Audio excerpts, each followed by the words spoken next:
بسم اللہ الرحمن الرحیم، السلام علیکم ورحمۃ اللہ وبرکاتہ۔ اب نیند کی گولی کو خیر بات کر دیں۔ جس شخص کو انگزائٹی، ٹینشن، خوف، قرضے کا مسئلہ ہو، گھر میں کوئی تکلیف، الجھن یا بیماری ہو، گھر میں مسئلے ہوں، جس کو نیند نہ آتی ہو، جس کا دماغ پریشان ہو گیا ہو اور وسوسوں نے اسے آ گھیرا ہو، یا دنیا کی کوئی جنجلاہٹ ہو، تو سورہ کہف کی آیت کا چھوٹا سا حصہ پڑھنا شروع کر دیں۔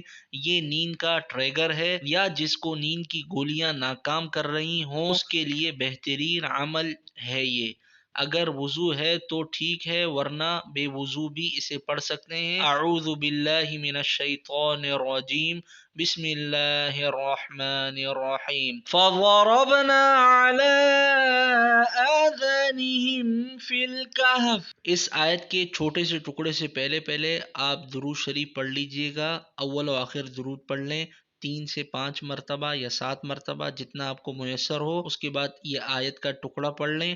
اس کے بعد درود شریف مسلسل پڑھتے پڑھتے انشاءاللہ نیند کی وادیوں میں چلے جائیں گے آپ۔